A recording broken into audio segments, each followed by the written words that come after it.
What really happened on that fateful night of April 26, 1986, when Reactor 4 of the Chernobyl nuclear power plant exploded, remains a question that still haunts us today. The explosion occurred during a test to simulate the cooling of the reactor during a serious accident in blackout conditions. The test was scheduled to take place during a controlled power down of reactor number 4. As we delve into the events leading up to the disaster, we begin to unravel the complexities of the Chernobyl nuclear disaster. The reactor had one sunken section 61 individual fuel channels, requiring over 45 million liters of coolant per hour, a staggering amount that highlights the enormity of the task at hand. The Chernobyl nuclear power plant had 3 backup diesel generators, which took 75 seconds to reach full load, a critical component in the event of an emergency.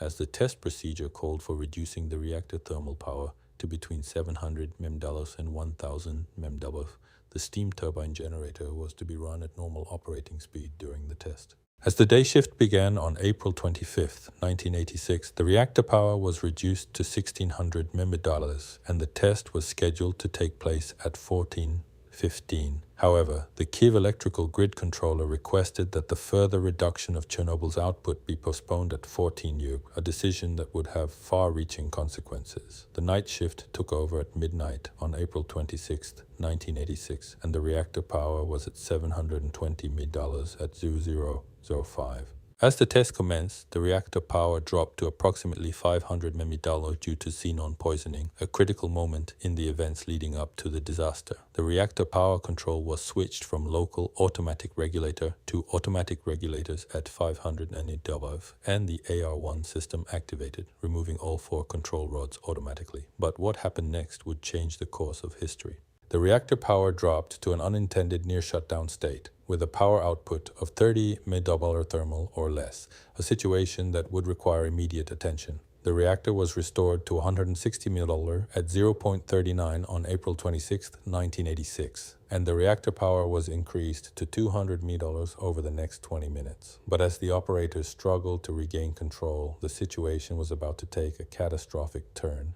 At 01:23:04, the Chernobyl disaster experiment began, and 4 of the 8 main circulating pumps were to be powered by voltage from the coasting turbine. The diesel generators started and sequentially picked up loads by 01:23:43, but the water flow rate decreased, leading to increased formation of steam voids in the coolant flowing through the fuel pressure tubes. As the situation spiraled out of control, an operator initiated emergency procedures at 01:23:40. The emergency procedures engaged a drive mechanism to fully insert all control rods, but the control rods moved at 0.4 MOS, taking 18 to 20 seconds to travel the full height of the core. A power spike occurred a few seconds into the procedure, and the core overheated, leading to a steam explosion that destroyed the reactor casing and tore off the upper biological shield. The consequences of this explosion would be felt for years to come.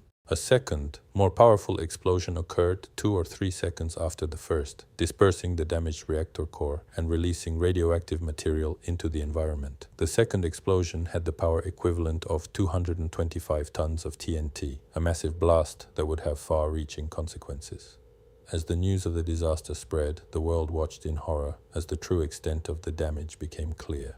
The disaster resulted in the evacuation of approximately 117,000 people, a massive undertaking that would require careful planning and execution. The Soviet government established a 10 kilometers exclusion zone 36 hours after the accident, a decision that would have a lasting impact on the region. As the world struggled to come to terms with the disaster, the true extent of the damage became clear. The cost of the disaster was estimated at 18 billion rubles, a staggering amount that would have far-reaching consequences for the Soviet economy. The disaster also had a significant impact on the environment, with 6,000 cases of childhood thyroid cancer occurring within the affected populations as of 2005. As the years passed, the true extent of the damage became clear, and the world began to understand the devastating consequences of the Chernobyl disaster.